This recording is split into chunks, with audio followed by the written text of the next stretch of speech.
Hi, I'm Keely, also known as Kelly. And I'm Feely, also known as Alex, Welcome to our corner of the Shire, where we will show you how to bring Middle Earth into your daily life to keep you a happy hobbit.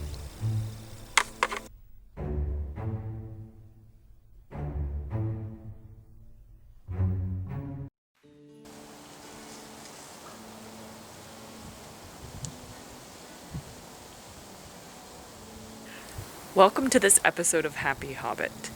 We have had a wild little kitty hanging around the place lately. Our two cats, Delta and Conrad, are getting a little older, so their hunting skills aren't quite what they used to be. But this little one showed up and started hunting rats around the chicken coop and gophers on the lawn and any place that there were rodents, which is fantastic. So we're trying to encourage her to stay on our property. And there's a storm blowing in that I'm racing against as I film this. So I decided to take an old, it's not a Rubbermaid container, it's a knockoff Rubbermaid container, and fashion a little house for her. Now whether she uses it or not, that's up to the kitty to decide. But there's at least the option now. So I hope you enjoy watching me struggle to put this together, because again, like most things in Happy Hobbit, I've never done this before. I've done a little bit of research on it and I'm excited to try my hand at it, and I hope I beat the rain. As you can see, I started off with an old container. We used to have something in this, but we don't anymore. And I'm not even sure, it says Holmes on it. I guess that's the brand. But what you just want is a plastic container that's as watertight as possible. And this cat's fairly small, so it doesn't have to be too large, but of course you should tailor it to whoever you are making the house for. The first step is to cut a hole for the entrance.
You also want to make sure you cut a hole in the back so that the animal has an opportunity to escape from any predators that might chase them into the house.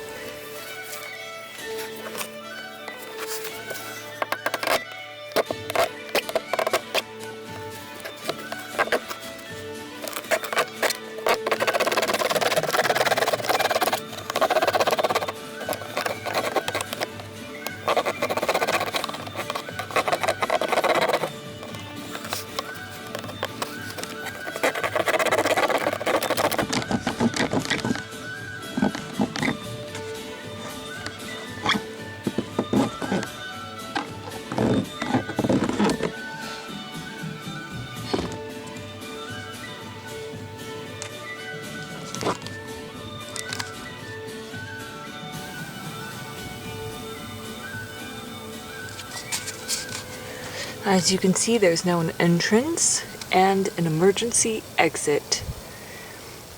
just in case of a predator. If you wanted to add even extra insulation, you would put something.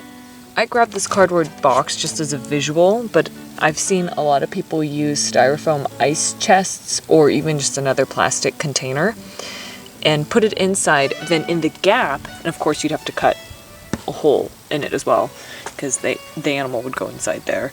But then in the gap, this space between, you can fill with dry straw to help insulate it. But since we do get below freezing, but we don't get sub-zero, so I'm not quite so concerned with that part. So I'm not going to include the extra box in this house. What I am going to stick in this house is this old pillow of mine that my aunt actually made me back around the time of one of my first trips to Ireland. It's got leprechauns and shamrocks on it. And it's super cute, and I love that she made it for me, but it's a bit old. See, it's like the batting's kind of coming out. The batting's all lumpy. And I don't really use it as a pillow much anymore, and my aunt loves kitties, so I know she'd approve of me repurposing it for this project. And what's really nice, I think, about this is that the batting is so lumpy and malleable, so it can kind of be manipulated into whatever position the animal wants.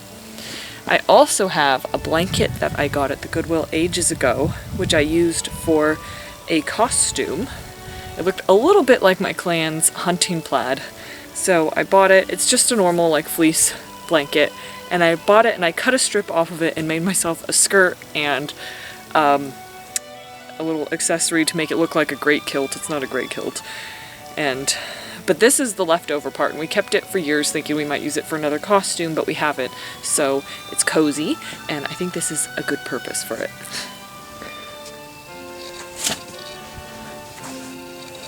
Well, it's a perfect fit on the inside there. And with the blankie, just some added coziness.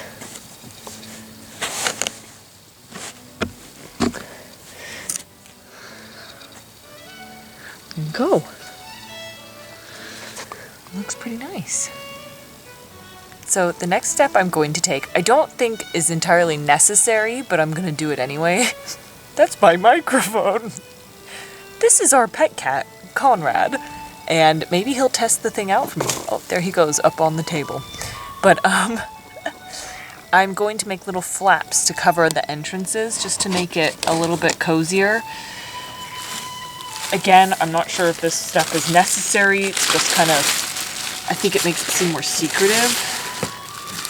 So I just have a garbage bag, and I'm going to cut bigger than what I think I need.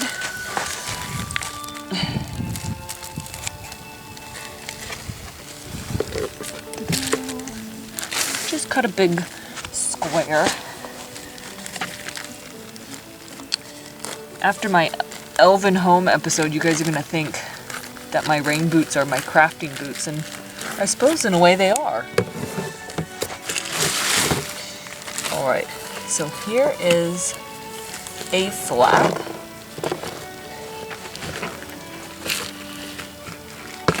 Let's see. And I'm going to tape it to the inside and cut a slit in it.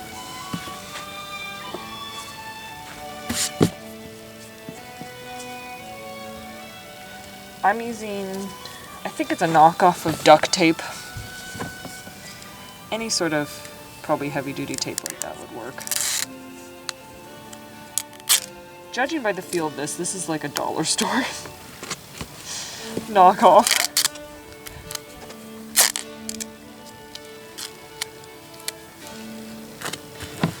The storm is coming in, so it's getting windy.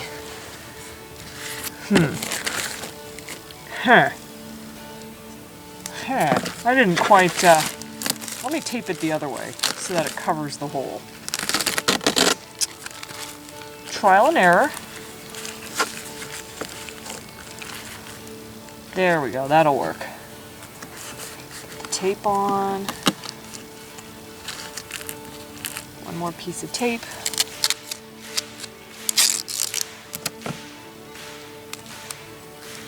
I'm racing the elements here because I want to get this set up before the rain starts. The storm's still on its way in. Alright, so, okay, it's not the perfect length. I should have made it a little longer, but what I am gonna do is cut a flap right down the middle.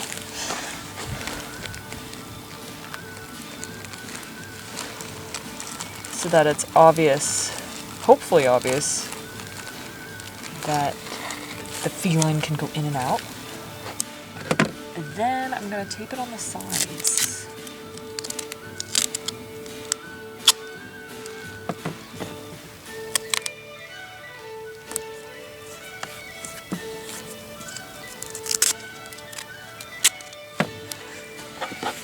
I know you can't force a cat to do anything, so we'll see if they even use this.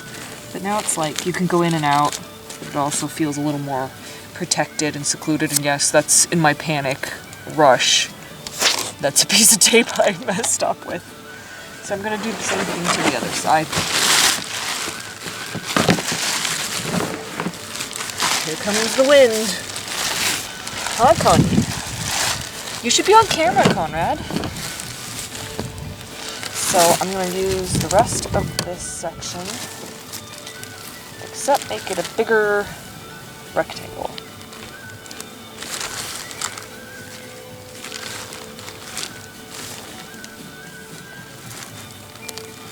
It was too small last time.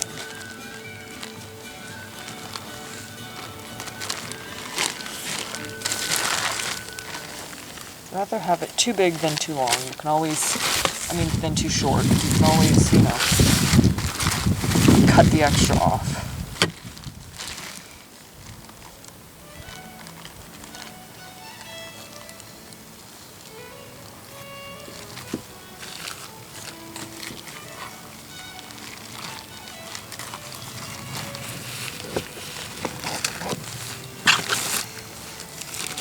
This stuff sure cuts easy.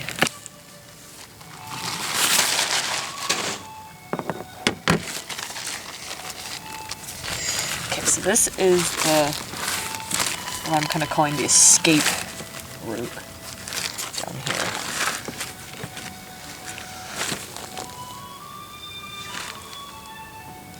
I'll tape that to secure it.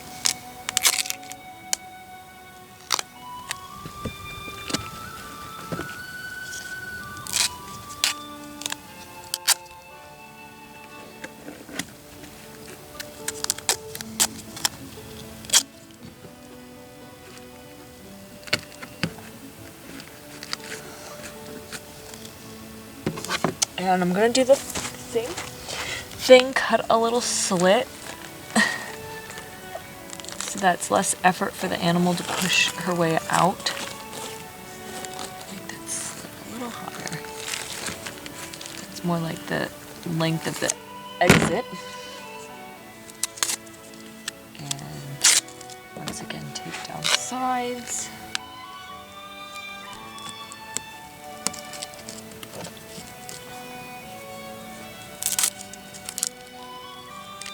Oh, and I'm running out of tape. I have run out of tape just in the nick of time, because that's the last piece I need to tape. Okay. So there you have it, my finished kitty abode. Looks fairly inviting in there. Connie, you want to test it out? Conrad, you want to try it?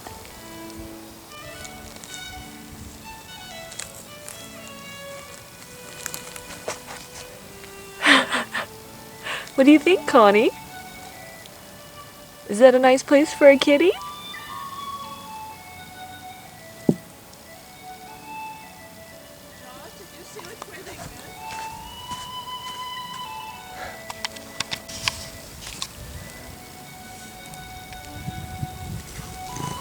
Do you like it? I can make you one, bud. You usually just hate these kind of things. Yeah. And there you have it. So if you have any feral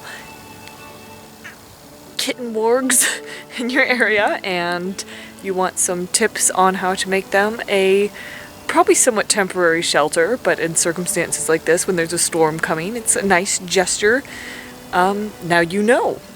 And of course, like I keep saying, there's no promise that they'll use it, but Conrad seemed to like it. He gave it the seal of approval.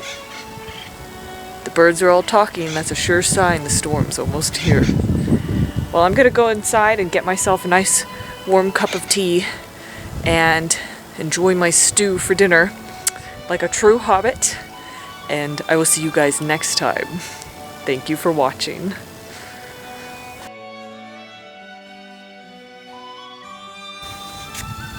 You wanna come in, Connie?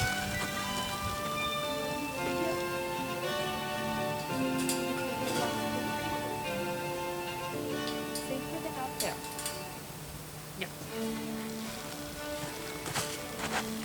Hi, Connie. Are you supervising? Are you supervising, Conrad? Psst, psst. Ooh, Connie, you're magnificent. Connie, what do you think?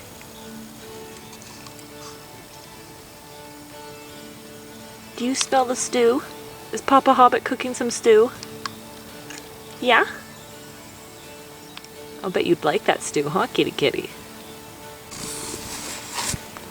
Buddy, if you're rubbing on the camera, I can't film you. I'm trying to film your toes. Touch the camera. Yeah. Yeah. You poor kitty. You don't get any attention, huh? Oh, careful! Careful, sir. That was a dangerous one. Why don't you come down off that table? Why don't you come down? Who's this kitty? Who's this kitty? Is this our Connie? Is this our Connie? Kitty, kitty, kitty. Kitty, kitty, kitty. Where's Mr. Conrad? Where's Mr. Conrad?